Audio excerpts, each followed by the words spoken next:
Les sites touristiques des Bogo et de Soassi sont des zones humides d'importance internationale. On y retrouve plusieurs espèces rares de poissons, de papillons et d'oiseaux d'eau. La fibre y est également particulièrement riche, précieuse et diversifiée. Jusqu'aux années 78, nous n'avions pas ces macrophytes ou alors graminées, parce que les graminées c'est l'une des plantes parmi lesquelles on appelle macrophytes, c'est-à-dire que tout ce qui a, toutes les plantes qui poussent dans le fleuve. Alors, il y a eu donc cette multiplication des plantes, parce que si on parle de manière scientifique, tout le monde ne va pas comprendre exactement ce qu'on dit. L'apparence naturelle est bien conservée et ces sites touristiques démontrent à souhait que ces administrateurs respectent ainsi les recommandations de la Convention Ramsar, aussi couramment appelée Convention sur les zones humides. Ce traité international adopté le 2 février 1971 pour la conservation et l'utilisation durable des zones humides vise à enrayer leur dégradation ou disparition aujourd'hui et demain en reconnaissant leur fonction écologique ainsi que leur valeur économique, culturelle, scientifique et récréative.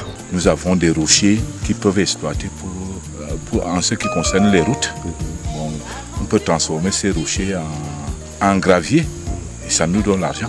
Nous avons cette forêt qui a les gibiers que le touriste peut visiter, peut voir et faire des photos, voire même étudier. Nous avons des arbres, par exemple aujourd'hui on se retrouve que nous avons un des gros arbres du monde à Bogo. C'est déjà un atout touristique et économique. Nous avons les terres qui sont très fertiles où on peut faire l'agriculture. Nous avons les fleuves qui sont très poissonneux où on peut faire la pêche et nourrir nos visiteurs. À côté de cette verdure et sa faune riche et diversifiée, on retrouve d'autres vestiges tels des grottes et blocs rochers à l'instar de Nadama, situé à 45 km de la rive du Nyon en Piro, du côté du département de la Moufouyakono. Le Kosipo, gros pied de Sapili, âgé de plus de 1675 ans environ, constitue l'une des principales attractions des Bogo et la raison d'être du tourisme de nature qui y est pratiqué. Aménagé depuis 1996 par l'État du Cameroun, l'Organisation mondiale du tourisme, le site touristique des Bogo, dans la commune de Mongome, qui reçoit en moyenne 1200 visiteurs par an, a pendant longtemps été géré de façon artisanale. Aujourd'hui, grâce au transfert des compétences initié par la décentralisation, la commune de Mongome, avec ses populations, y impulse un véritable développement. Cette initiative est salutaire lorsqu'on sait l'importance que la zone forestière de Mbalmayo en général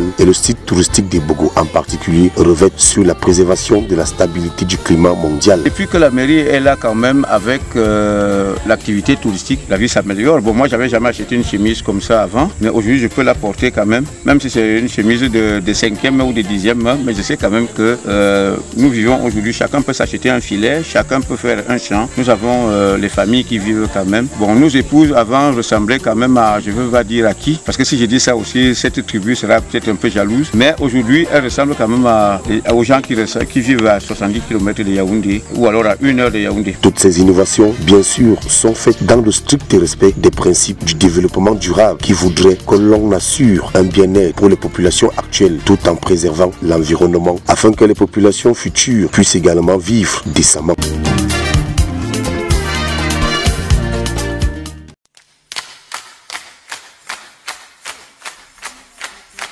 Yeah.